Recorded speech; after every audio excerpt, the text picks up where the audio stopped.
Good morning, everyone. Happy February, and for those of you who are celebrating, happy Valentine's Day. Hope you have made your dinner reservations, gotten your flowers. I know I have a couple things I need to do after work. But welcome. You know, we're fortunate. Typically, the February meeting is the one that always gets canceled. And usually by now we have already had, 6 feet of snow, and oddly enough this year, it's been quite warm, and let's see, my wife told me this morning it's going to be like 67 degrees this weekend.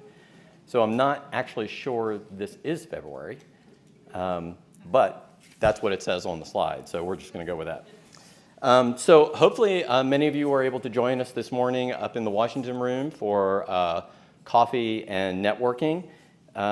If you weren't able to, we always have an hour before the BRIDG meeting for those folks who are here locally to just come talk to appraisers and NAR staff and have a donut and some coffee and sort of like pre-gaming before the BRIDG meeting.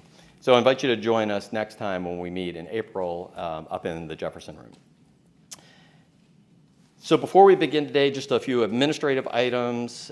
If you have any questions for any of the speakers, I'm being directed to switch the slide.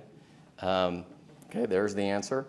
For those of you online, chat via YouTube or send an email to RM Communications. We have Shannon Olson here in the front. It's monitoring the feeds. For those of you in the room, we have microphones on the aisles, and please wait either for a microphone to be brought to you or come out to the stairs to ask a question. If we don't use the microphone, then we can't make sure that the people who are online can actually hear you. So please identify yourself, the agency that you're from, before you start with your question. So after the meeting, the last administrative note, we always have what we call a meet and greet with the NAR staff, sponsored by the appraisal team. This month, it's sponsored by Appraisal Team 3, and Kate Flaherty and her team will be in the Washington room at 1 o'clock. We generally hold it from 1 to 3. It's very loose, very informal. Just come by if you have any questions. Stop by, and if you are one of the agencies that works with Kate and her team, I encourage you to stick around after lunch. So before we get into the program, one quick thing I wanted to bring to your attention. Many of you probably saw yesterday an email that I sent out asking for some updated information about senior agency officials for records management in your agencies and records officers. So what we're trying to do post-transition is try and get our list as current and up-to-date as we possibly can at this point. And I'm happy to report that less than 24 hours into the call that we sent out yesterday, we've already gotten confirmations from 25 agencies, including 2 new acting SAO RMs. So thank you very much for those of you who sent that information. And I encourage all of you to work within your own agencies as records officers to help get us the information so that we can update those contact lists on our public website.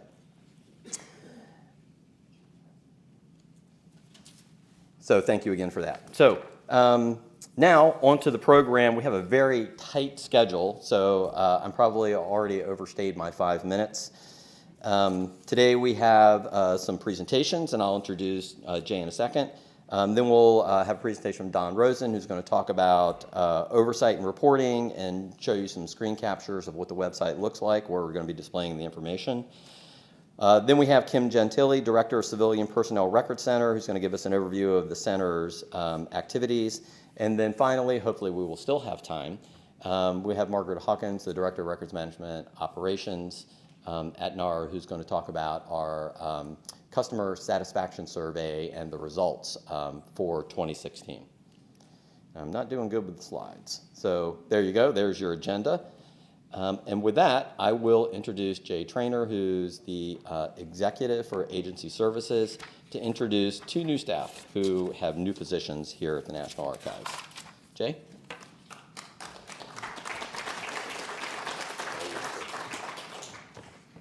So, good morning. As Lawrence said, I'm Jay Traynor, the executive for agency services here at the National Archives. NARA is a small agency, but it has a rather large role. Each and every day, we're involved in editing and publishing the Federal Register. Here in this building, you can visit our exhibits and also see the Charters of Freedom. We run the Presidential Library System across the country. But about 45% of all of NARA's staff belongs to agency services and is dedicated to serving the federal agencies of all three branches of the government. So we have a tremendous amount of staff dedicated to those of you that are online and here in the room. We do that through 5 programs. Agency services itself is a very small group. We're about 5 people, but we have about 1,400 people in the 5 programs. Those programs are 2 of that you're very familiar with. The Federal Record Center program is by far the largest program in all agency services and actually also in the National Archives. We're a little over 1,100 FTE in the Federal Record Center program, where we're principally helping you with the storage and servicing of federal records. We also have some scanning services, digitization that we offer to you also, and a host of other services. But you're familiar with the Record Center program because they're here every other month with the BRIDG meeting at the networking session and throughout this program. We also have the Office of the Chief Records Officer, again, one that you're familiar with, where we're helping you with records appraisal, policy, training, etc. Crow, again, is the leader of the BRIDG meetings like the one that we're at today. We also have the National Declassification Center, where we're helping federal agencies review classified material that has been accessioned into the Archives of the United States. Sometimes that review leads to the records being deaccessioned and made available without restriction to researchers. But sometimes that review leads to the records either in total or in part remaining classified. But we also have 2 groups that we're going to have talk to you today. They're the 2 smallest parts of agency services, but they have very mighty missions. The first one is the Information Security Oversight Office. There we, in December, the last week of December, we picked up a new director. That position had been vacant for...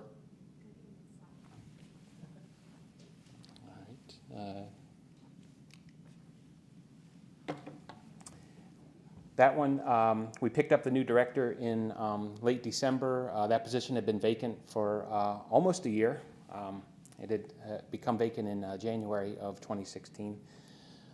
But we're very glad to welcome on board Mark Bradley. Mark will be up here in a little bit talking to you about ISOO.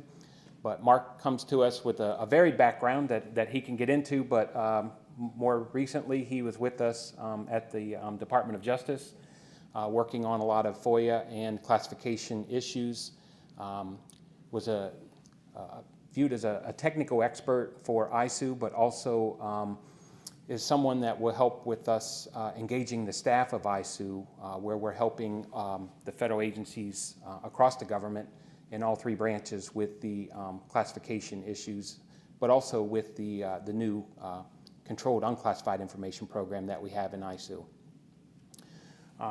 Last but not least within agency services is the Office of Government Information Services, OGIS.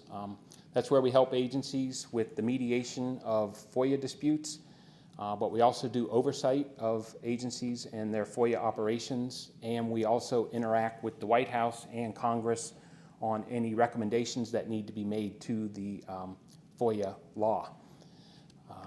And the new director there came on board in early December, and that's Alina Simo. Alina's going to be up here in a moment to give you a lot of details about OGIS, but Alina, for the last few years, has been with us here at the National Archives in our Office of General Counsel, handling our litigation efforts, but leading into other things like FOIA.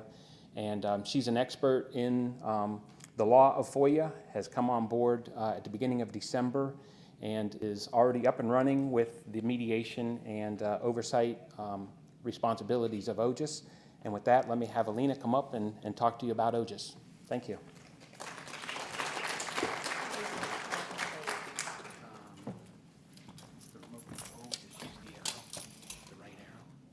Okay, right arrow. Got it. Good morning, everyone. There's a lot of bright lights up here. So I'm told that if I do that, it'll move things forward. I am here to talk to you today about the Federal FOIA Ombudsman. OGIS is our acronym. Of course, every good government agency has to have an acronym. We were created by the 2007 Open Government Act of 2007, and we have two primary functions that are divided into two areas. I'll discuss that a little more in more detail. We provide dispute resolution services to resolve FOIA disputes, and we review agency FOIA policies, procedures, and compliance. We serve as the FOIA Ombudsman. We serve our customers as an independent, impartial, and confidential resource to help requesters and federal agencies resolve process issues arising from the administration of FOIA requests. And I'll talk to you a little more about where we fit into the process in a second. I should say I came on board in December. As Jay Traynor mentioned earlier, I have been with the National Archives since March of 2014. I came on board as the Director of Litigation. Gave me a great opportunity to get to know the agency. I was at the FBI for almost 15 years before that, and before that at Maine Department of Justice in the Civil Division. Sort of touched FOIA throughout my legal career, I suppose. And this was a good natural segue, and I'm very excited to be the new director. I have a great staff, although we're a little short-staffed right now. So I'm really going to talk to you about what's new. I don't want to bore you with old stuff. We're going to sort of move forward. The exciting thing that happened in 2016 was that there was a statutory amendments to the Freedom of Information Act. And traditionally, about every 10 years or so, we get amendments. And we were lucky enough to have the FOIA Improvement Act of 2016 signed into law by President Obama on June 30th, and it took effect July 1st. And it not only preserved OGIS's existing role as a non-exclusive alternative to litigation, but it explicitly requires agencies to notify requesters of the availability of OGIS services during 2 points in the FOIA administration process, and that's the new twist. First, when agencies take additional time to respond due to unusual circumstances. That includes a number of places where they need to go search, the fact that they need to consult with various offices or other agencies. Or when agencies provide an initial response to a request with an adverse determination. So this is before an appeal has been filed, an administrative appeal. So I'm a visual person, so I love the next 3 slides. I'm very excited about them. As you can see, our caseload is going up. Even before the 2016 FOIA Improvement Act, requests for our assistance had already increased. You can see the numbers from 836 between October 2014 and June 2015 to 968 between October 2015 and June 2016. After the FOIA Improvement Act went into effect, our 4th quarter caseload of 787 cases was more than double from the 325 cases we had in the fourth quarter in fiscal year 2015. So definitely things are very busy. And I think this slide also demonstrates that. Post FOIA Improvement Act, we have created a third queue of cases. We call them complex mid cases, which we open when a requester reaches out for assistance before or during the pendency of their administrative appeal. Out of our three queues, we have a simple one and a complex one. The complex mid queue has grown the most quickly, so that's giving us the most business right now. I'm going to talk to you a little bit about our compliance functions. During fiscal year 2016, we completed and published 3 agency FOIA compliance assessments. We were in DHS land for Transportation Security Administration, Customs and Border Protection, and U.S. Secret Service. They're published on our website. We also published a report on agencies' use of still interested letters. And we launched a self-assessment program, an online survey designed to help agency FOIA programs identify areas for improvement and give FOIA managers information they need to address issues, launch strategies to improve their FOIA programs. In this fiscal year, we are already planning to have 2 agency assessments of the Consumer Financial Protection Bureau and the U.S. Postal Service. We're looking for a third volunteer. Looking around the audience, any volunteers, please see me afterwards. We definitely would love to come and visit your agency, but it is voluntary right now, so we're not going to force you into this, but we would love participation. So if anyone is interested, please let me know.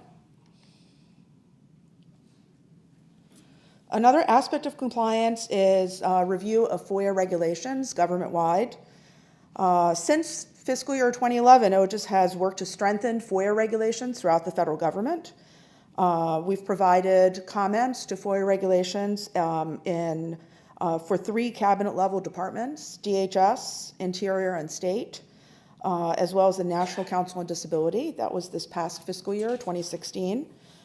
And then another new thing that the FOIA Improvement Act of 2016 brought for us is a requirement for agencies to review their FOIA regulations and issue any amendments that comport to the new amendments. That includes a longer appeal period and additional language to specify that OGIS can be used as a resource along with the FOIA public liaisons at 2 different stages in the FOIA process, the unusual circumstances as well as immediately following an initial response. So we've been very busy reviewing all these new agency FOIA regs. They were supposed to be in no later than December 31, 2016. About less than 50% of federal agencies have published amendments to date, so 50% are still working on them. And we are suggesting comments as each one goes forward.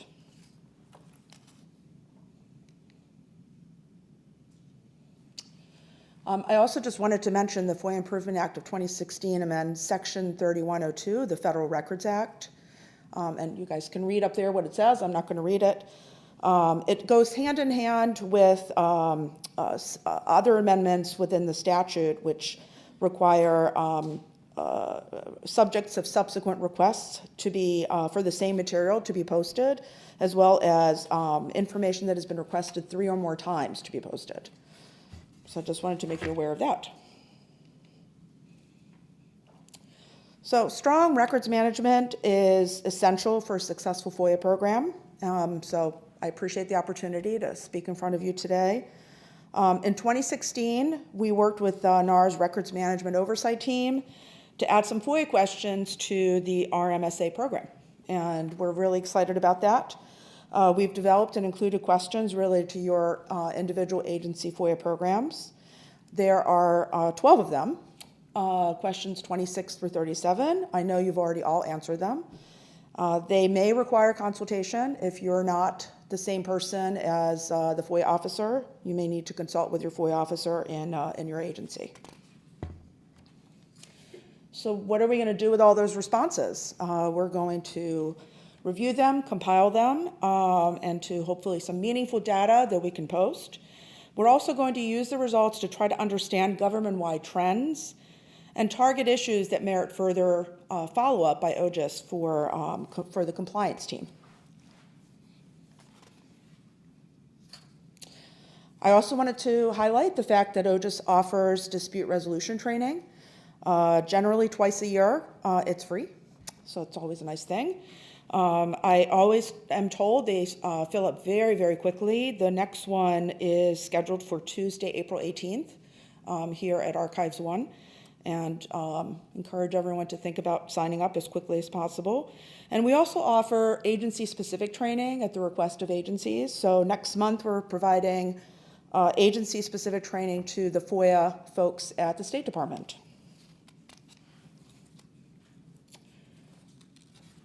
My plug for Sunshine Week 2017. This, as most of you know, is an annual nationwide celebration of open government centered around President James Madison's birthday. It is an opportunity to celebrate access, promote transparency, collaboration, and participation. In 2016, OGIS did its first Sunshine Week event, and we were very pleased to have nearly 400 participants. We had several thought-provoking presentations and panel discussions. We're once again going to host it this year on Monday, March 13th, from 1 to 4:30 p.m. It's going to be right here where you're sitting. And for those of you watching, come on into McGowan Theater. We've been very busy pulling together some very exciting agenda events, so we really hope you're going to be able to join us. My second to last slide is just a nice little visual of our staff. As you can see, we're divided up into a mediation team and a compliance team, which fits nicely within the statutory requirements of FOIA for OGIS's tasks. We do have a couple vacancies in our mediation team and one in our compliance team. We hope to be able to fill those one day. And last slide is contact information. It's all here. And I believe you're also going to have the PowerPoints available to you, so you can make that available. I see questions.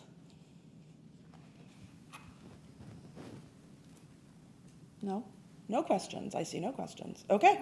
Well, thank you very much for your time, and I'll be around if anyone has any questions. Thanks.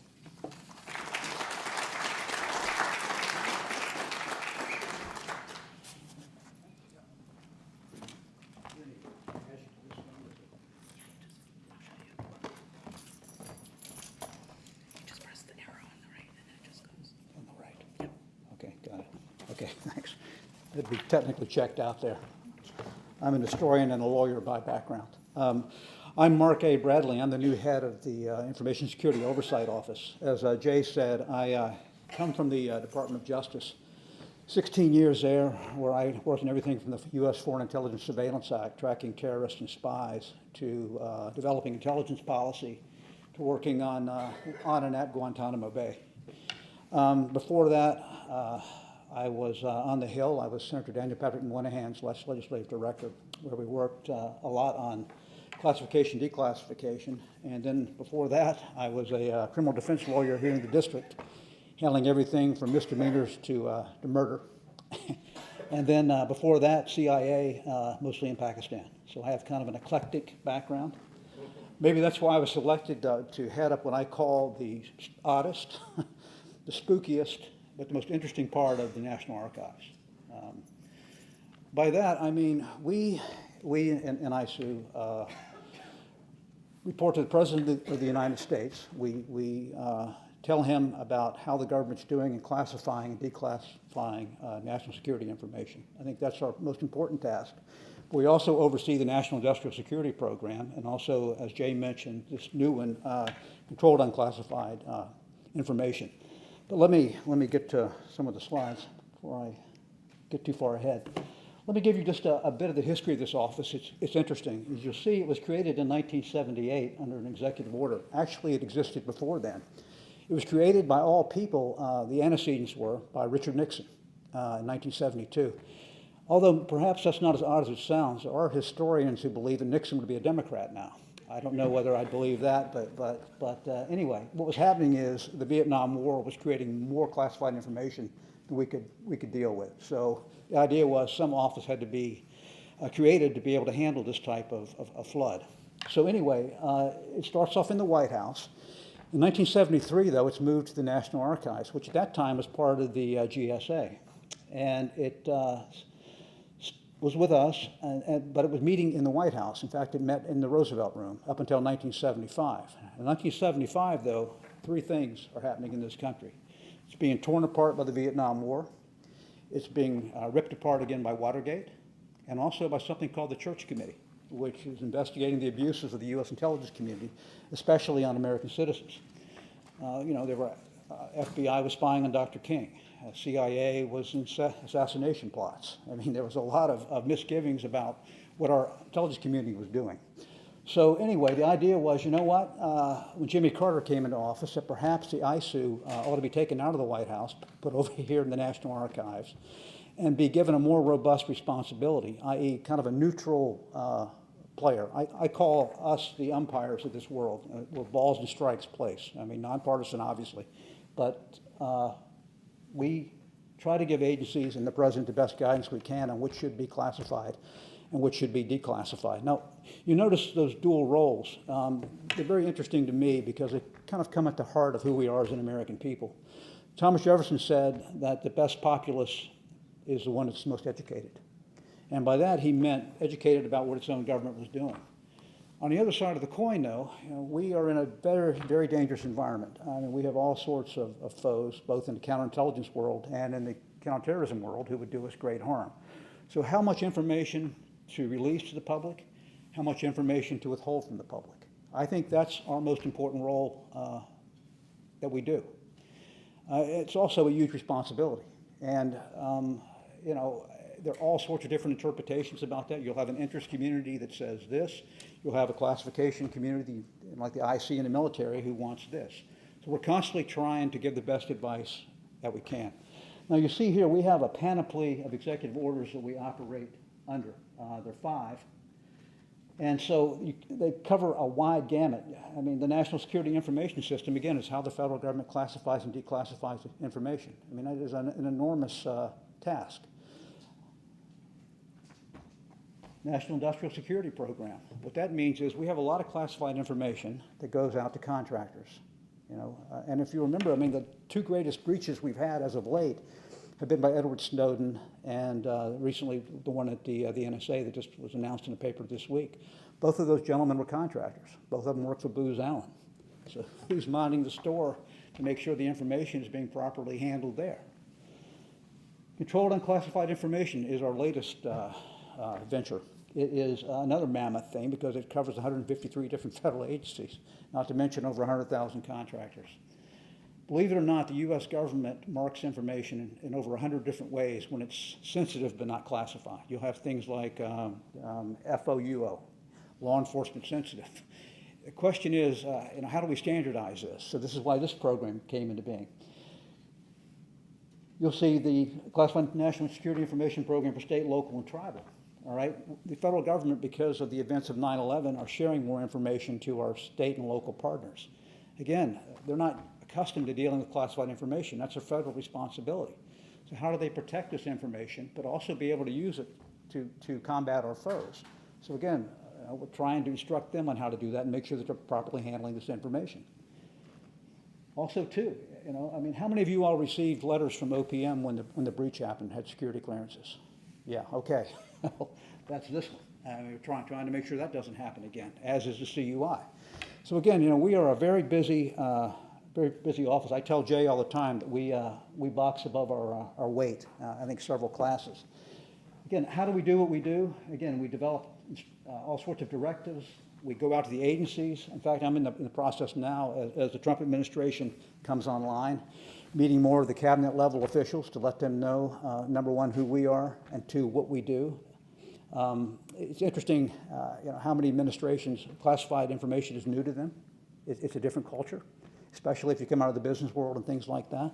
So again, doing what I call missionary work to be able to say, look, there are these executive orders and you are bound by them. And for God's sakes, if you have any questions, please come to us for interpretation.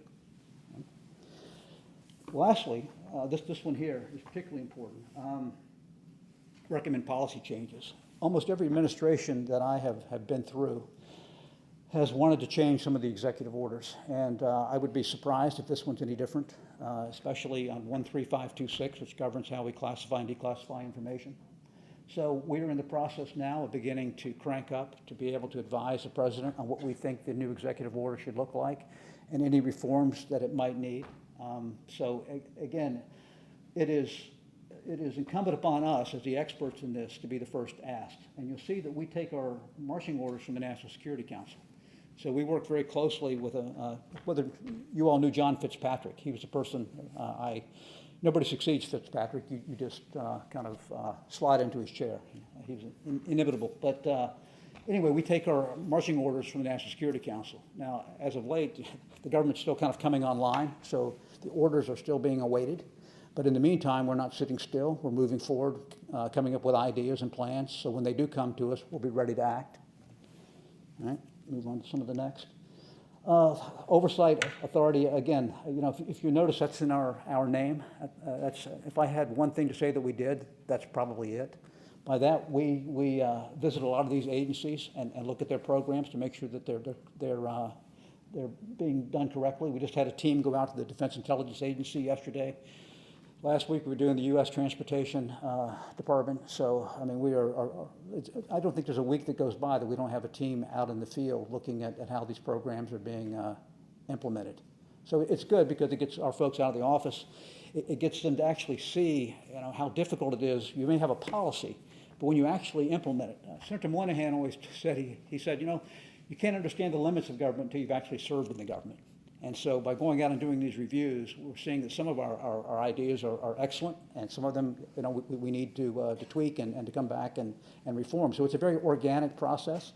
It's not just, look, here's a rule and that's it, you've got to follow it. I mean, we're open to having things changed and discussed. I mean, this is, again, we all work for the same government.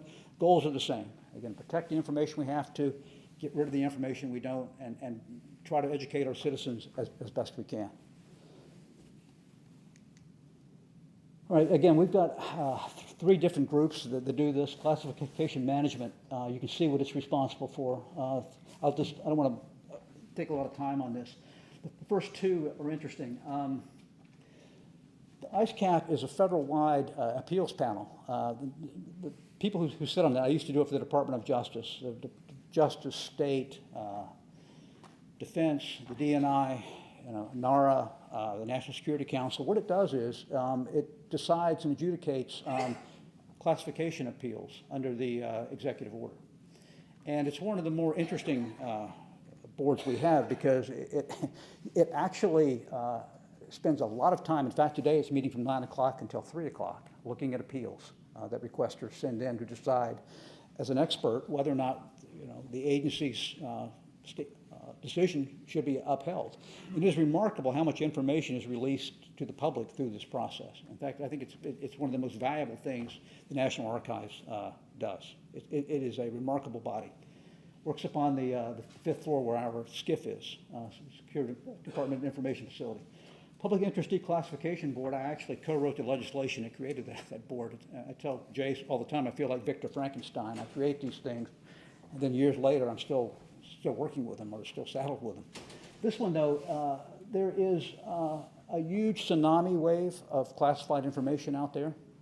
And what we decided to do was let's create a board of experts who could help us kind of prioritize what information should be declassified first. And so what this board does is it formulates policies to be able to do that. It's to try to bring some order to this process. So you have something called automatic declassification, which President Clinton put in, and it gets a lot of information out, but the critics of it say that too much of the information, although classified, is not very valuable. This board's job is to actually kind of look for the crown jewels and what the American people will be most interested in. It's a bipartisan board. The president appoints some members and also both houses of Congress on both sides of the aisle. So when we created it, we wanted to have something that was completely, how should we put this, politically neutral as possible, but to get the best experts we could.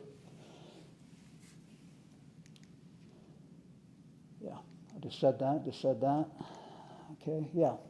This one here, again, is you think about how much information the government gives to contractors. I mean, the first great wave of American classified information going to contractors came in World War II. That was when we were able to really turn our economy out of the Great Depression into being able to win the war against the Japanese and the Germans. And what we did that by our American industrial might. And so we realized how important it was to bring private industry into national security. The problem is, though, that there are probably 300-some thousand contractors out there who have access to this stuff. And so it is very important that it be handled properly. So we are constantly visiting corporations, and also by chairing these various committees. In fact, I just finished one, actually two, over the last 2 weeks, where we bring together the presidents of some of the biggest corporations in the United States and talk about how they're handling, or God forbid, mishandling classified information. Again, it is a very important role here, because this is one of our not only greatest assets, but also potentially one of our greatest vulnerabilities. And again, as I mentioned, the last two breaches have come from the private sector, not from inside. Doesn't mean we haven't had our own, but it's just interesting how some of this stuff can be cyclical. Yeah, more of that. Okay, this last one, again, is just coming online. It was actually a Bush administration initiative. President Obama actually formalized it in 2010. And now we're actually at the stage of beginning to implement it. It is an enormous undertaking because a lot of these agencies have been very accustomed to marking information as they wish. Now again, it's not classified, but it's still sensitive enough where there is a good case to be made why it shouldn't be publicly available. It doesn't stop it from a FOIA claim, but it does give it some protection. Most importantly, the standardized procedure we're trying to establish allows government agencies to share the information with each other. Right now, if you're in Department of Commerce and you get something marked by somebody in Treasury, those markings may not mean anything in Commerce because Commerce doesn't have the same markings. So nobody knows what to do with the information. So it creates a rather chaotic situation. So we're trying to corral some of this and bring some order to it so we can, again, preserve it, protect it, but also equally important, share it. I mean, it's kind of the yin and yang of ISOO. I mean, we share and we protect. We share, protect, share. It's almost, I wouldn't say schizophrenic, but you've got to be able to think in a couple of different ways. The executive agent is me, so you can see what we're trying to do now. We just had our rule published. So we were actively out in the field, beginning to set this thing up. Yeah, contact information, that is where we are. I'm down on the, I guess the second floor, mezzanine. I've got a staff of right now about 29. We're always looking for good talent. If you want to go into a spooky realm, but exciting, and I think one of the most interesting things that we do here is probably in the office that I have the privilege to lead. So with that, any questions? Sir. I'm Tim Osimi from the National Indian Gaming Commission, and I did see the memo or the information coming out. It was from your office, and for the unclassified, trying to get your hands around or your arms around the unclassified, all the different parts in there. I was talking with an attorney in our agency about it, and we get confidential information from tribes. It has to do with gaming and. Sure. And commercial confidential information, and it's covered under actually the law or statute. But is that what you're aiming for, or is it? We got the part about sharing. It seemed like that was clear what one of your concerns was. But is this kind of geared towards national security type of stuff? It's both. It's both. It's sharing and national security. It's not classified, but again, there's. How many of you have ever heard of the mosaic theory? Okay, yeah, good. You know what, you get enough unclassified information and put it together that something can be quite sensitive. Again, I'm not saying that the idea of this program is to classify more information. In fact, it's the contrary. It's just to make sure that there's some safeguards to it. So it's both. If you want to give me a call or talk after this week, we can talk more about this. And we'd even be glad to give you a briefing. How about that? Okay. Thanks. Yeah, you're welcome. Anything else? Right? Okay, thank you very much. I appreciate it.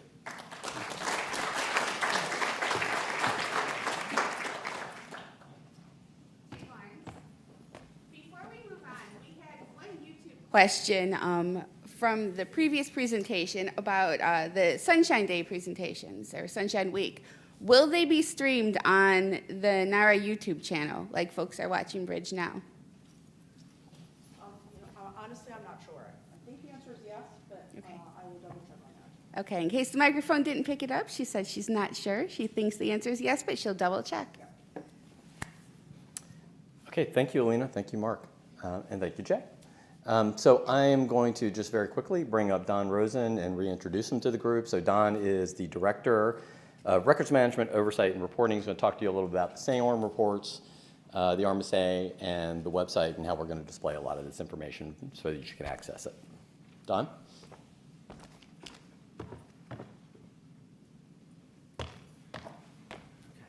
Thank you, Lawrence. Good morning. So when I was here last in December, we talked about getting ready for the reporting period, which is going to start on January 9th, and the three things that we're going to do this year, the records management self-assessment, the email management report, which is our new report this year, and of course the senior agency official for records management report. We are now well into the reporting period, so hopefully everyone is getting ready or started that. We know based on some of the information in our tool that many of you are already underway doing all the different reports. So we are probably at the halfway mark. The deadline is March 17th, so I just wanted to just kind of quickly reiterate some of the deadlines we're looking for, and then how we're going to be displaying the information on our website this year, and then where you can, of course, get any additional information as you work through this reporting period with us. So again, reporting deadline is March 17th. So we're about to have 6-7 weeks away, 5-6 weeks. So that is our deadline. And what are we expecting this year? That includes the senior agency official report for records management, the self-assessment, and the federal email management report. Hopefully, you have already received either the Qualtrics links and the template for the SAO report. So if you have not, please contact us immediately. We will work with you to make sure you have it. If for some reason you didn't get any of those, you didn't get the links to do the RMSA and the email report, or you did not receive the SAO template, let us know and we will get that to you ASAP. And our staff was available to get that to you immediately. We want you to get started, have enough time to complete it. But hopefully that's not the case for anybody, and everyone has it. So what are we doing? So our plan is once we start getting them in, we will start posting both the SAO report and the email management reports on our website. That's similar to last year where we started posting the SAO reports. We're also going to post the email management reports. The RMSA, as you know, we do an annual roll-up report. Some report, we hope to have that out probably in the summer. It takes us a few months to collect all the information, analyze the data, and put out a report. But I do hope to come back probably on our next BRIDG meeting, and I'll start to talk about what are the trends that we're finding, give you like a high level where we're at, and report more detailed as we finalize that report. We'll do the same thing. We'll do a roll-up SAO report, and we'll also do the same thing for the email management, so everyone can see the trends in the data in addition to your individual reports and scores. So we will do that as well.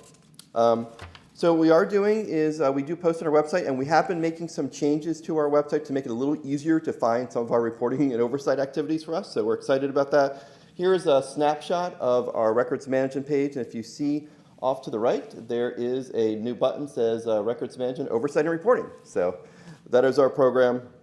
And also off to the left, there's a button for senior agency officials, which has been there, but the new thing is the Oversight and Reporting. And if you clicked on that link, that would take you to our Oversight Reporting Program page. So very excited that we have this page a little more prominently displayed. If those of you who have not been here, we keep links to the inspection reports that we do and all the other reporting activities. You can find the RMSA reports, the SAO reports, and you also will find your email manager reports here as well as we post them. So if you're looking for anything we've done, this is where you'd find it. So if you've been a part of an inspection, you would find it here. Click on that link. So for example, this is, if you clicked on the SEO reports, it would take you to this page here where you would see the list of all the agencies, and if your report was there, it would be hyperlinked, and you click on it and it would pop up a report. So for example, if you clicked on an agency, you clicked on it, it would pop up, the template would be there in PDF form that you completed. Just like last year, look very similar. There are no differences. We're doing the process the same way. So that's what it will look like, and you should see exactly as you expect to see it. For the email management reports, obviously this is a new product for us, but it looks very similar, the page we constructed, to the SEO reports. Same thing, you'll see all the agencies listed. Click on the agency and it will pop up the maturity model tool that you took. A couple of those slight differences in the fact that those of you who have actually already completed it in our Qualtrics tool, you get an immediate email back to you what it looks with the completed report. And we're going to post it similarly, but we did a little bit of cleanup because if you notice that those are completed already, it gives you a little extra system type information that we don't think was necessary to post online. But we're going to go ahead and send you that clean version once we get it ready to post it. It will almost be like our verification back to you, so you'll have that copy as well. None of the data has changed. We just kind of cleaned it up so some of that system stuff is not displaying. So you'll have that as well. And we're going to be posting them as PDFs, and they'll be online. So here's an example of what it looks like. So those of you who have not done the email manager report, it follows the template that we sent out. You'll answer the question. The way the system generates it, it puts a blue bar for the area you selected with your number, and then it rolls it up and it gives you your overall score. So very simple, only 4 questions there. So, and we'll post them. We're already starting to get a few in. So not tons, but they're starting to slowly come in. We expect to see quite a bit more in the next couple of weeks. And then this, as you might also receive, I think starting yesterday, the system has probably been sending out reminders to you. It's automatically generated to take the email management report. Our Qualtrics does it automatically. I think every 2 weeks it will do that for you. So just so you know, you're going to get these system generated reminders. And if we don't, then we'll probably start calling as well, potentially as we get closer to the deadline. So just be aware of that. We're hoping to have 100% compliance. As you know, as I mentioned in the past, we had 100% for the RMSA and the SEO report, and we're looking to have that again this year. So we really appreciate all the effort everyone puts into getting these reports done for us. We know it's a lot of work we're asking. One more, of course, the RMSA, that's also on that page. Again, that'll look very similar to the past. Once we have the 2016 report done, we will post it, and there'll be a link to it. And of course, we keep every RMSA report that we've done all on our website going back to 2009. So if you're interested to see how an agency did or how you did previously, they're all there for you as well, the summary reports. So if you need any assistance during the reporting period, please feel free to contact us. We're here to help. If you have any issues regarding the Qualtrics, the system we're using to capture the information, which would be the RMSA or the email management report, you can send any questions to our RM self-assessment at nara.gov email address, and our staff monitors it all day. We'll get back to you with any questions you have. And then if anything regarding the SEO report, SEO designations, we have our prmd at nara.gov email address you can send questions to. Again, we'll be happy to answer anything you need. And then finally, of course, you're welcome to contact anyone on our team. Myself, feel free to send me an email, call me, or Cindy Smolovic, who's leading a lot of our reporting activities. And of course, Evangeline Wimbush-Jeffrey, also part of our team. We're here to help you with any questions you have during the reporting period or any other oversight activities, any questions about inspections, our unauthorized disposition program, anything we're doing, feel free to contact us. So just wanted to give that reminder, let everyone know, March 17th. So between now and our next BRIDG meeting, that will pass, and hopefully I'll be back in April to kind of give some high-level summary of where we think we're at. So with that, any questions about the reporting period we're in right now? Any online? No, but they are about 45 seconds. Okay, we can wait a minute. No questions. So everyone should be on target, and we look forward to receiving all the reports. We think it's going to be really interesting, especially those email management reports. So thank you for all your participation in that. Okay, thank you.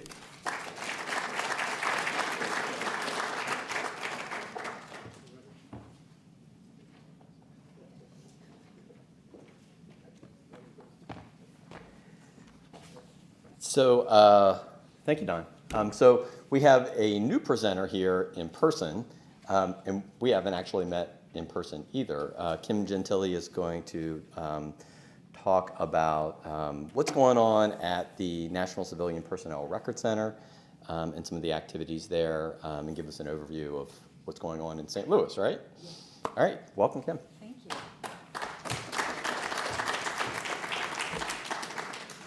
All right, thank you, everyone. I appreciate being here today. The Civilian Personnel Records Program is under the Federal Record Center program. We're also part of the National Personnel Record Center program. In the National Personnel Record Center program, we're the central repository for all of the personnel records for military and civilian service. At CPR, for civilian, we basically have the civilian records personnel. Our mission is make access happen. We do thousands of requests through the years for loans and transfers of folders and copies of documents and requests for information. The Civilian Personnel Record Center is in Valmeyer, Illinois. We're right outside St. Louis. Our headquarters, the National Personnel Record Center, is in St. Louis, so we're 50 miles away within driving distance. Our facility's in a limestone cave. So we're one of the cave facilities within the Federal Record Center program.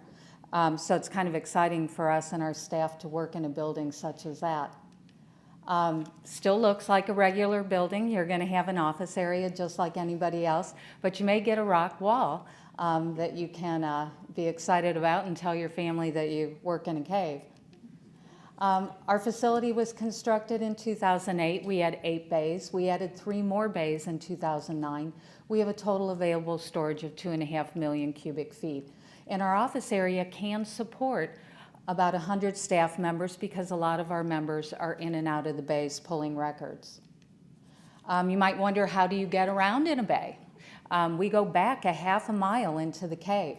So if you're going to run for a quick record, that's a long walk. So we have 3-wheel bikes that our staff can use, or if you're out for a full day and you're going to be getting a lot of records, there's a basket so you could put your records in there. The folders that we hold, our holdings, include the employee medical folders. They're temporary records currently with a 60-year retention. We have the official personnel records from 1974 forward, and those are scheduled temporary currently as well with 65-year retention. Prior to 74, those are held at our main facility in St. Louis because part of those have been transferred to the archives and the others are permanent records and they are not yet transferred. But we are able to service those records that are permanent by our daily courier that runs back and forth between the 2 buildings. We also hold pay records for various agencies. We also hold military treatment records and dependent medicals. Because those are the military records, requests for information are received at the military facility. They work those requests, but we pull the records and we courier them daily. OPFs and EMFs. We don't just transfer in boxes of OPFs and EMFs. We have a registry for those. It's called the CPR registry.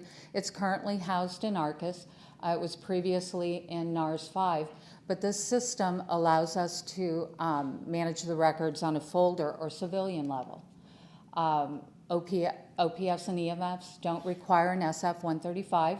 You just send the folders to us with a manifest. All work is done on a folder level, civilian level, because people will come in and want those records or they have a request for copies, and so we go at it just from a civilian level. The ARCIS registry also includes the owner of the record and who submitted that record to us. We do different things with the OPFs and EMFs. Of course, when they come in on a paper basis, we'll validate the incoming records to the manifest. We identify the submitting agency and the owner of the record. Then we key the folder data into the registry. We label the OPF and EMF and then we shelve in registry number order. So if we get a question that are all of my folders in one location for a certain agency, the answer would be no, because as your staff retires or separates, we're going to put them in a registry, and then they will be shelved accordingly. But we will pull them by the civilian's social, and we find them in the registry location. We also receive electronic transfers of EOPFs. OPM's electronic OPF, we have an MPRC instance, just like agencies have their own instance. This is basically our electronic storage, like we would have a bay for paper. We have the MPRC instance for the electronic records, so we do receive those as well. We provide loan and transfer to federal agencies. If you need to pull a folder for a civilian that might be coming back to work for you, EOPF, if you are on the EOPF system, you would put that request in through the system. We would pull either the electronic record or pull a paper if we have one. Paper agencies will submit the request on a 127 or 184, and all folders are sent out double wrap, tracked UPS or USPS, so we can ensure that you do receive them, and if there are any issues, we can address it through the carrier.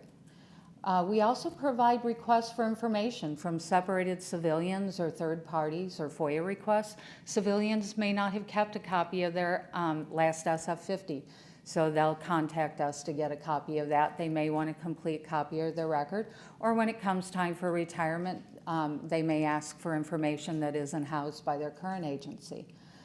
We work both paper and EOPF records. Storage, once again, we've almost filled up our 2.5 million cubic feet of storage. We continue to do things to have storage available for incoming records, just like a regular bay, if you've ever seen any at the other record centers. However, we have big pillars in our bays, so our staff work around those pillars. We do focus on service time to customers. When you request a folder, you need it for a reason, so we want to make sure we get those to you. Requests for records are received and searched. Our goal is 1 day. We get it to the mailroom, and the mailroom enters the tracking data and provides the package to the shipper. We're at about 98% turnaround of 1 day for our cycle time there. Our public requests, we get requests for copies. We search those, we make the copies. Our goal is 10 days or less to the mailroom. We also get requests for information or transcript of service. Those we will also receive, search, and do the transcript of service. The goal is 10 days or less to the mailroom. Currently, we're about 6 days on those, so we are under the 10-day goal. Our mailroom will post it and then hand it off to the shipper. We do provide digitization services. We meet the agency's needs, sit down and talk about what the agency's looking for, and then work with them and our technical experts to do that project. Projects we've completed or are ongoing. We did several agencies' official personnel folders when they were converting to EOPF. We currently digitize interfiles or trailing documents to EOPF if a record was transferred to us and there were some documents that were left behind. Those will come and we'll digitize and upload those. We're working on service treatment records for the Coast Guard.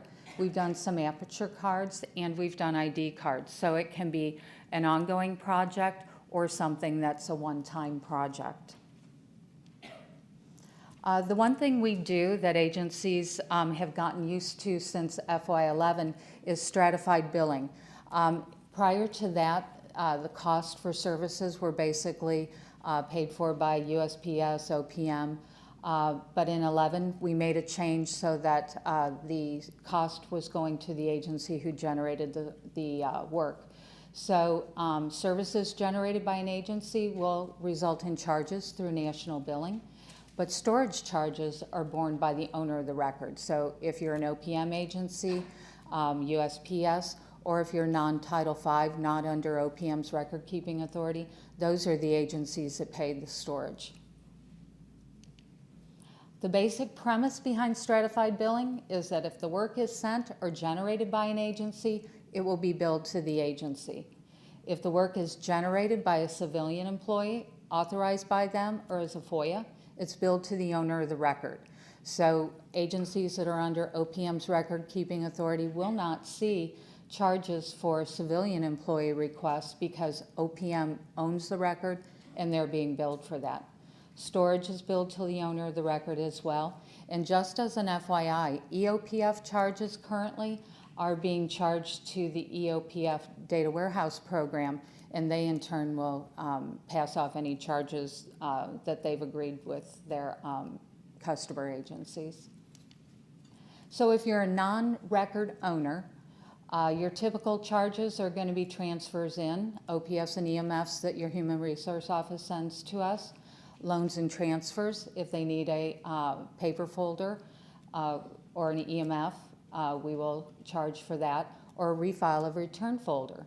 Also, if it's a restricted agency who does not release their folders and you need a transcript of service, you'll see the charge for that, or if you have any form completion or pay records, you may see a charge for that. But the typical charges are just sending folders in, loans and transfers, and then refiles.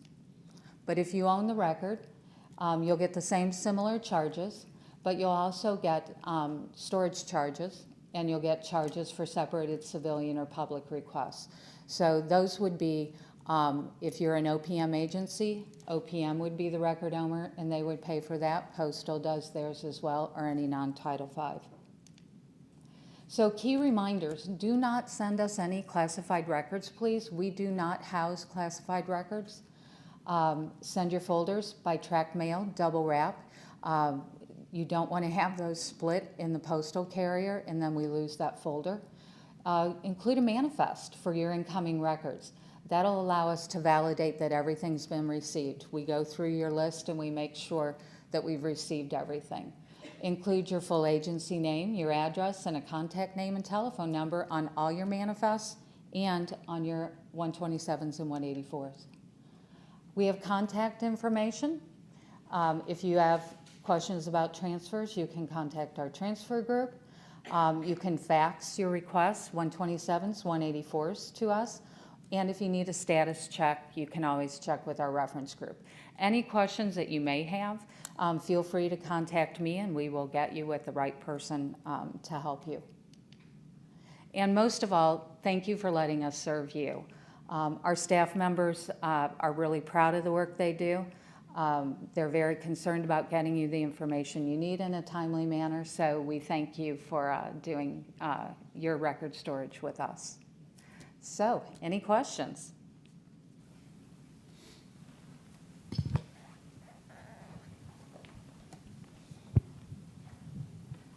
Hi, Greg Schildmeyer with the Bureau of Alcohol, Tobacco, and Firearms. I was a little confused at the beginning when you were talking about some records being permanent and some being 65-year. Right. The records after 1974 are considered temporary records currently, so they will have a life and could potentially be disposed. I think the 65 year is being reviewed, but prior to 1974, there are records that have a lot of historical information in those, so those were considered permanent. Some of those have been transferred to the archives, the others are awaiting transfer. So those are permanent records that will not be disposed.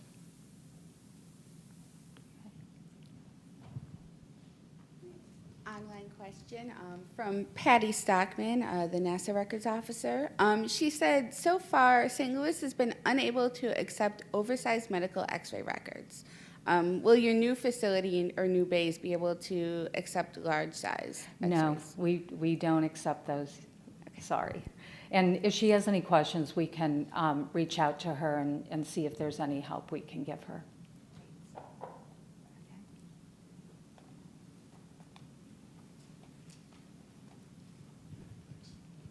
Hi, Mike Skipper with National Archives.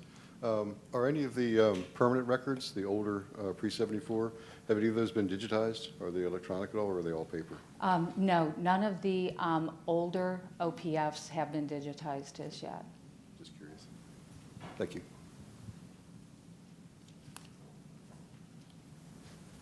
Is that it? Okay, well, thank you very much.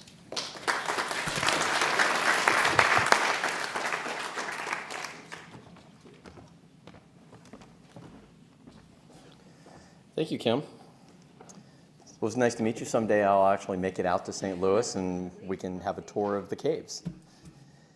So our last presentation, we're doing really well on time. I'll bring up Maggie Hawkins. It says Margaret on the slide, but we only say Margaret when we're really displeased with her. We all know her as Maggie.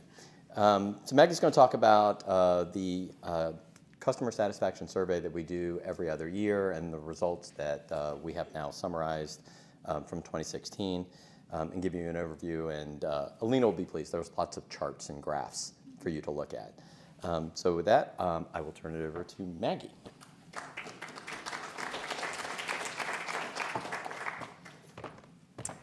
Thank you. And as Lawrence noted, we have a lot of time. I was warned I wouldn't have a lot of time, so I had planned on moving through this very rapidly.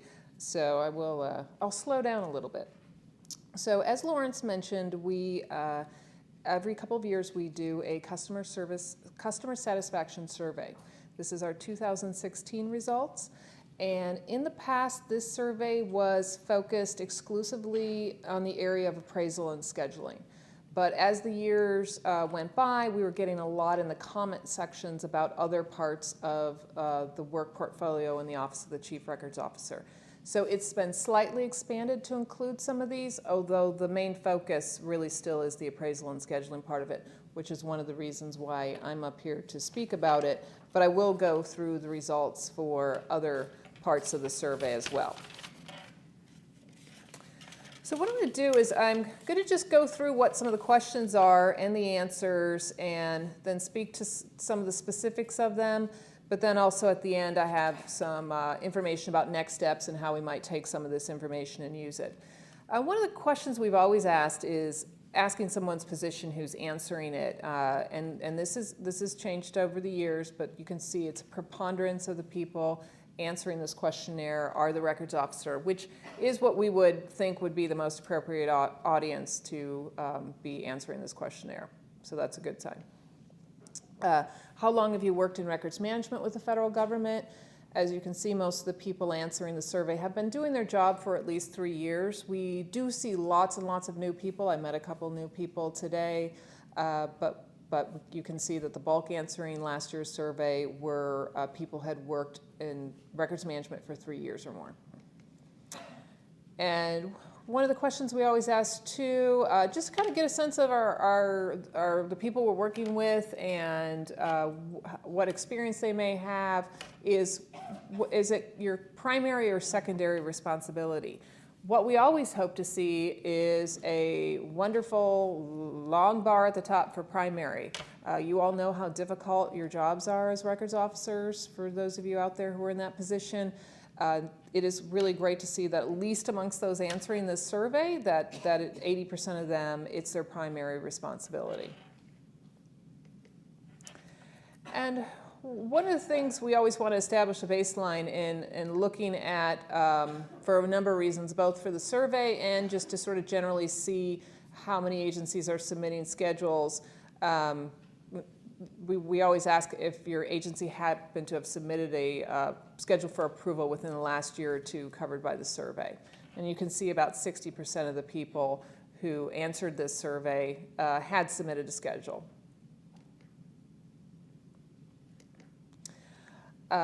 We also ask if they've personally submitted it, just to see kind of how involved they might be in the process themselves. And again, you can see the preponderance of people have worked, at least submitted that schedule, if not worked on it themselves.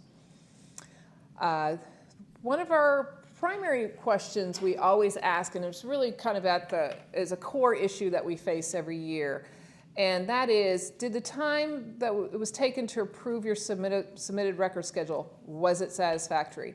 As you can see, the graph has changed. We had a lot of good answers in the parts of the bar graph that we like to see. Here we see a much more variable situation. We had a fairly small number strongly agreeing that it was done rapidly. you know, a little over 35% saying they agreed, but you have some fairly large numbers in the disagree, strongly disagree, which indicates that we have still have an ongoing issue with the approval time that it takes to approve record schedules. So I wanted to stop for a minute and talk a little bit about that and give a little context. As many of you who have been coming to the Bridge for the last few years know, we have been working for the last 4 or 5 years on improving the processing time to to have record schedules approved, focusing a lot on what we call our backlog schedules, those that are 2 years old or older. So I'm not going to go through sort of the whole history of where we stood with that, but just to give a little context, I wanted to explain some of the good things that have happened with those numbers. For example, last year we completed about 500 schedules, which is somewhat more than we have in many years. There have been years in the past with more done than that, but that's a fairly substantial number that were completed. I also mentioned backlog, 2 years old and older. I stood up on the stage a few years ago and talked about how we were launching an initiative to improve that. At that point, we had over 200 schedules that were 2 years old and older. And right now, I got the numbers from this morning, there's only 21 of them. And I happen to know that 4 or 5 of those are out for internal review in NARA. A couple others are going up for signature. So within a month or so, that number will be even lower. So that's been a significant achievement for us, and we will, always be looking at those numbers and seeking to improve them. And just to give a little more context, for last year, non-backlog schedules, the average time they were done was within 10 months. And then also for non-backlog schedules that were submitted last year, about 40% of them were done in the same year. So these numbers are an improvement over where things stood a couple of years ago, but also I recognize that probably in some ways it's never going to be fast enough, and there's always room for improvement. So what we take from that is not so much like, well, we're never going to improve these numbers, or we're never going to be able to satisfy anyone. We do think that there is always going to be a certain sense that they're not done fast enough. But what we do is we have continually looked at ways of improving that and always seek to improve those numbers. It's everything from small things like these. We discuss these numbers at most of our biweekly supervisor meetings with the appraisal teams. The appraisal teams themselves will talk about their numbers, especially their backlog numbers, but their overall numbers at their biweekly meetings. Lots of charts and graphs being put up. And we are, continually looking at these numbers and seeking to improve them. That being said, I realize for anyone sitting out there who did not get one done in 10 months, who's maybe one of the 21 in the backlog, that may not be enough. What I encourage you always to do are a couple things. One, if you have specific concerns about a specific schedule, whether or not it's a couple years old, a few years old, or even one you submitted yesterday, if you need a priority put on something, we always encourage you to talk with your appraiser and or their appraisal supervisor. We are more than willing to work with what may be somebody's priority. Also, I do periodically have people who come to me directly if they have some concerns. That's fine too. I really do encourage you to talk to the appraisal team supervisor as the first stop, but we are more than willing to work with you and to improve those processing times. Another couple things that are very helpful is the quality of the incoming submission. There is a correlation between that and the processing time. So as much as you can strengthen your incoming submissions and have them in as good a shape as possible, that is always a big help as well. We have a quality control checklist that sort of is like the minimum bar. It's up online. You can find that on our website. It's always good to be looking at those things before you submit schedules. And I'll have a little more to say about this at the end too. So one of the other perennial things we ask about is satisfaction with the ERA. And we and this is specifically for scheduling records. I know a lot of you use it for transferring records. This is just about scheduling. And as you can see, there's a fair number that are pretty satisfied and then some who are not. Some of you may have received a questionnaire recently. We are going to be looking at ERA and the business objects, and I've got a little more to say about that later, that may have asked you some specific questions about what might need to be improved, and that hasn't started yet, so if you did not answer that survey or did not receive it, you can still send us information about what you think may need to be improved with ERA and the scheduling function. One of the things we're always curious about is whether or not an agency, if they haven't submitted, why maybe did they not submit a schedule recently? And the slide truncates the answers, but they're basically like, my current record schedule is fine. The second one is I have difficulty with ERA, and then there may be other reasons why. They really range the gamut from resources to inventory records, resources to write the schedules. There's a variety of reasons there.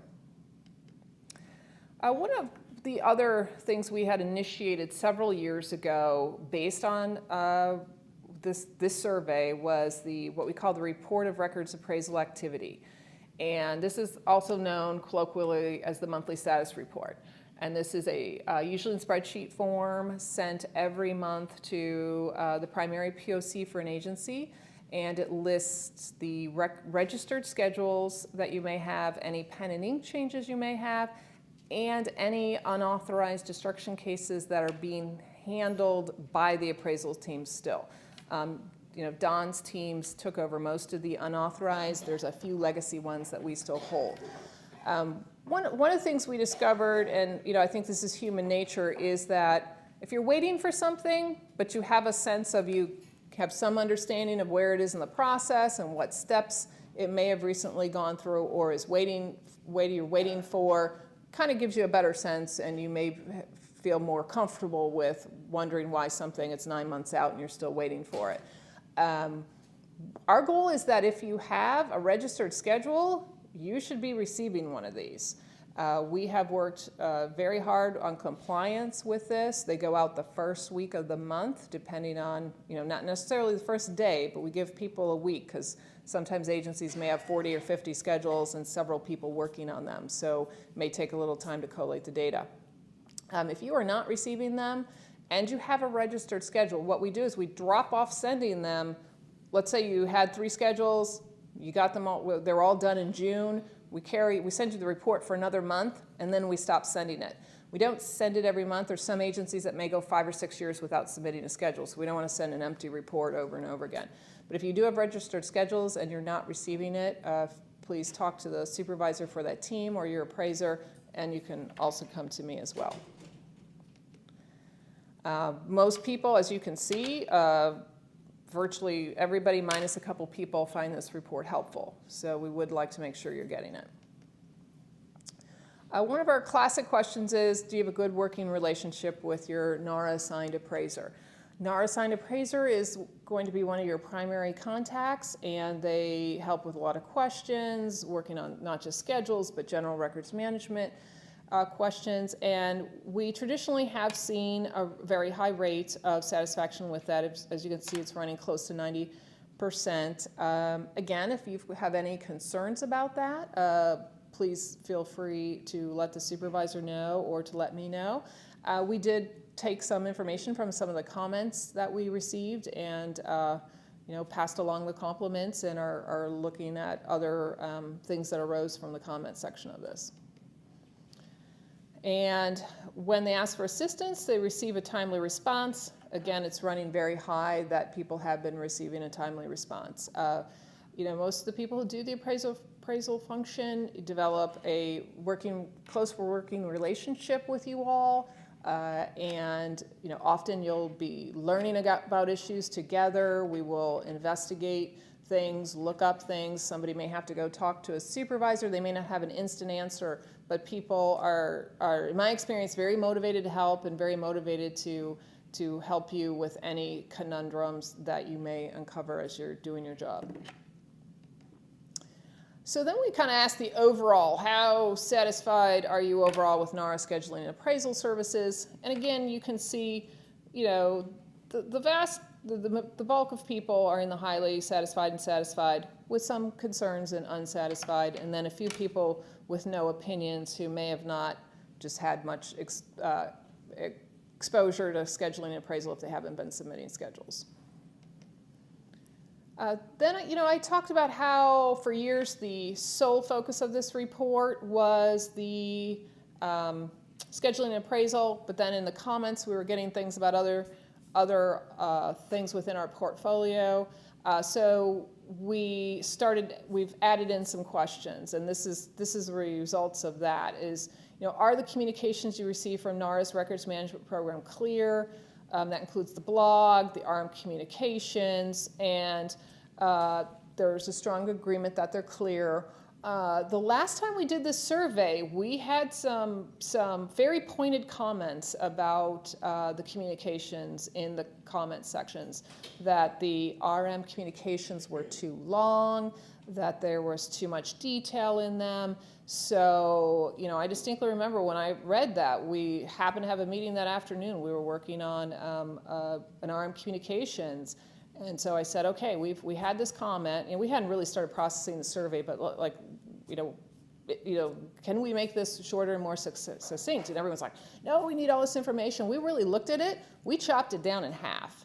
And so we, at least in my program, and I would say for all of AC, like we really look at those and look at what can be chopped out, what can be removed. We have sought to give you the information you need, but to also hone it down and use less words and try to make them more succinct. These, while we didn't have a question for these numbers before, so I can't compare, based on the number and depth of the comments last time and how well the top two bars are, I'm thinking there may have been some payoff for those efforts. We also asked this time about the annual move process and how satisfied you are with the support you receive. And again, you can see the numbers are very high and how people are satisfied. The annual move for NARA is one of the core parts of our mission. It's the time during which all the textual and special media records that are housed in the FRCPs throughout the country are moved to, are accessioned. So they move into the National Archives and are, you know, transferred as permanent records. It is a heavy, heavy lift. We coordinate it in our office, but a massive amount of work is done on it in the other parts of the archives. So I'm pleased to see that these numbers are high. And how satisfied are you with NARA communications on the annual move process? And again, you can see it's a high rate of satisfaction. The no opinions are probably people who didn't have any permanent records to transfer. Again, that is something that NARA has worked on in various parts of the agency over the last few years. You know, again, research services, the Federal Records Center program, and agency services.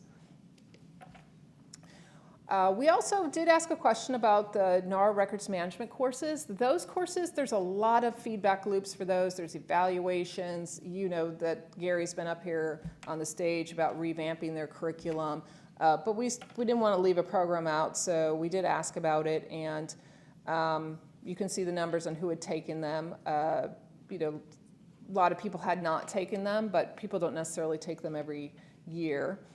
Of those who had taken them, you can see it's a high rate of satisfaction, and they are always looking to improve and revamp the training. And we asked if anybody had viewed the training materials on NARA's website, and you can see that most people had viewed any type of training materials that we have. And generally, people are satisfied with the training materials. We are in the process of revamping our website. We know it could use work. It could use some reorganization. It could use some weeding out of outdated material, and we are actively working on that. We also asked how satisfied you are with NARA records management guidance products. This includes our bulletins, our FAQs, white papers. Again, this is not the area that I typically do. But you know, we have other representatives here who work on that. But as you can see, there seems to be a high rate of satisfaction with those. So I wanted to talk about some of the next steps. Some of these I've already talked about, but I'll just talk about them a little bit. Again, these are going to primarily focus on my area, even though we asked a bit about training and policy. So for example, I mentioned the monthly status reports. You can contact me directly or the supervisor for that team if you're not receiving them. We would like to just have a 100% compliance with those if you have registered schedules. Also, I mentioned that we had a question about ERA and the request for a records disposition and then the scheduling component of ERA. How's that working for you? Questionnaires were sent out to agencies and to NARA staff.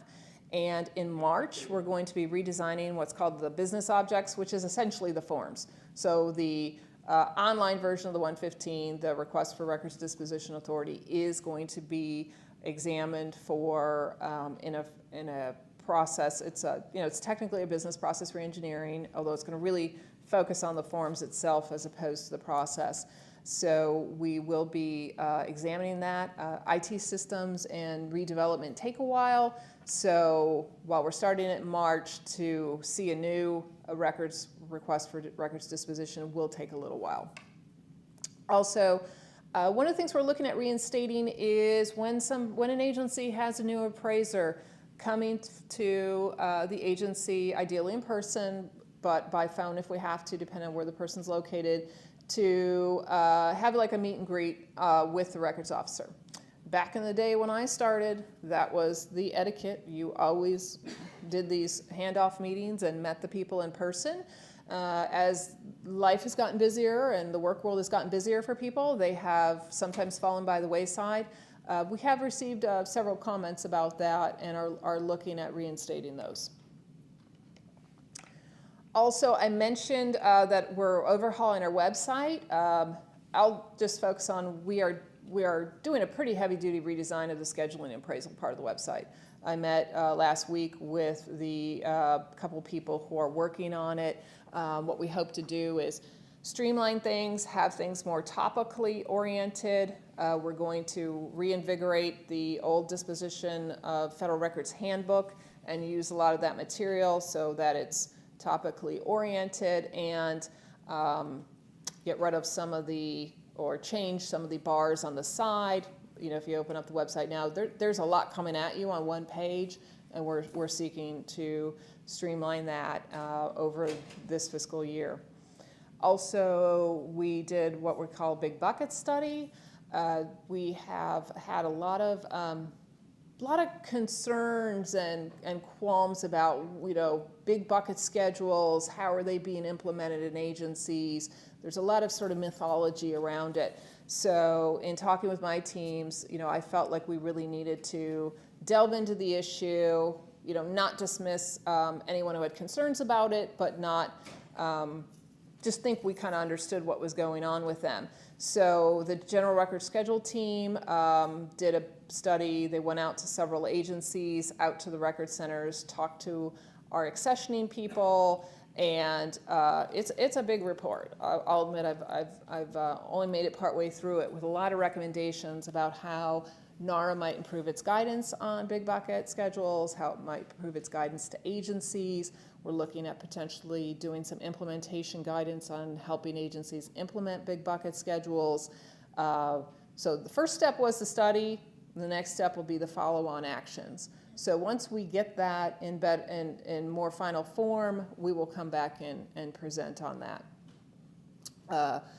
I would be remiss, I think, if I didn't talk about the hiring freeze. This will affect our scheduling and appraisal services to you. We had 5 appraiser positions that were unfilled during the hiring freeze. We had, they were in personnel and were being worked on actively. And then when the freeze was instituted, they did not make it through in that last couple of weeks. So those remain unfilled at this moment. But what we did do is we immediately began reallocating work across team lines within the appraisal teams, and then also pulling in GRS team members and other team members to help work on schedules.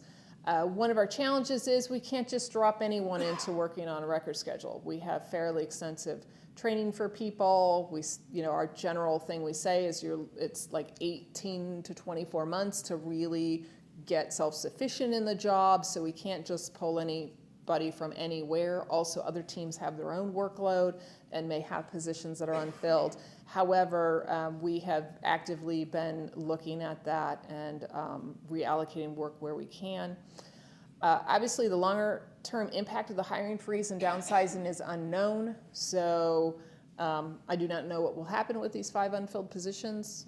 We will just have to wait and see, but I wanted to acknowledge it and say it will have an impact, but we are also proactively taking steps to examine the workload on each of the appraisal teams and reallocate where we can. So this is my contact information. I mentioned a couple times if you had any concerns about feeling free to contact me. And also I wanted to see if anyone here in the audience or online had any questions.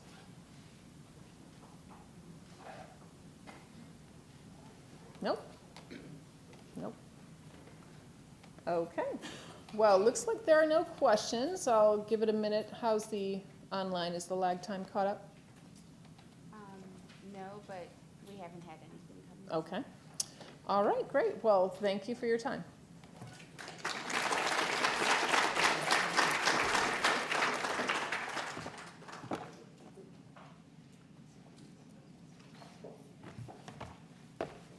Yeah. Come on up, Andrea. Oh, sure. This is Mr. Ferriot, the Archivist of the United States, please.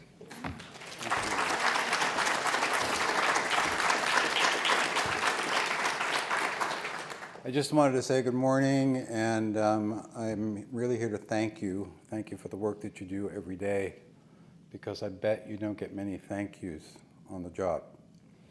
What you do is tremendously important, not only for managing the work of the government today, but for our history. You are in the process of making sure that our history is recorded and kept and preserved, and so that future generations can hold the government accountable for its actions and for people to learn more about our history through our records. So thank you for what you do. This is a particularly important time as we transition to a new administration, 4,100 new political appointees coming to town. Your responsibility in terms of ensuring that those people are trained about the rules and regulations around records management gives you an opportunity to pass on the importance of maintaining and preserving our records. So thank you very much for what you do.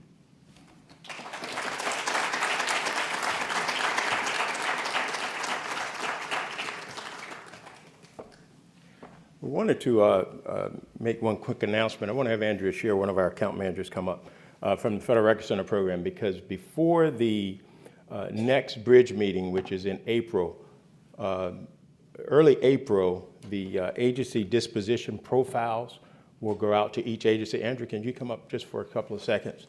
In case we have, we've been doing them now for the last 3 years, and if you can tell folks what to look for in those. Yeah, so my name is Andrea Scherer. I work out of the Philadelphia Record Center, and a lot of you probably are aware that every year it's like a springtime thing that we do. The National T&D group puts together, it's a summary of where your agency stands with respect to the disposition of records. So this comes out in springtime. This year I think we're going to be releasing it on, I think last year we did it April 1st. It was our April Fool's joke. I think it's going to follow maybe the 2nd or 3rd. I think you'll receive a notice, though, an official notice on the last day of March, and then following that you'll get this summary report. That'll come directly to the senior agency official, and it'll be copied to the agency records officer, and then it'll also be copied to some other people, the account managers and everything, so that we can answer questions that you might have. So I'm here if you have any questions about the profile. I'll be happy to answer any questions for you.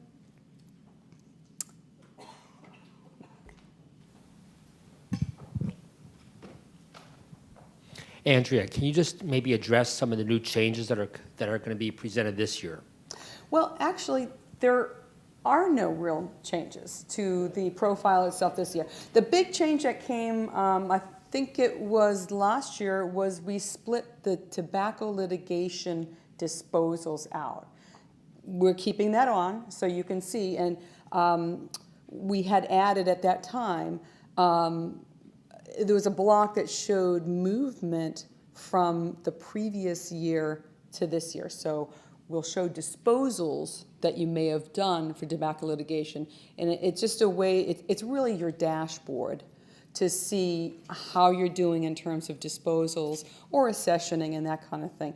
And as well, and this is no change from before, we'll show you the cost of disposals, and then what that cost is if you don't dispose of records, with the annual storage cost based, we fix the price of storage, as you know, that it's not a fixed price, but we kind of take that out to 10 years to show you, the cost savings of disposing of records in a timely fashion. But there basically is no change to the format of the report. Thank you very much. You're welcome. Are there any other questions? Let me just add on a couple of comments. The disposal report is vitally important. We provide that to all of our customers so you can make intelligent choices. And I think the impetus of this is to really help move agencies to concur for records that are eligible for disposal. The till lift was a big impetus for all of us. That's now, we're almost seeing the taillights of that. But certainly there's a lot of records eligible for disposal that are pending your approval. There's a cost savings for doing so. A 2-year payback is the average, so we encourage you to take these reports really seriously and take appropriate action. Anything else? Thank you.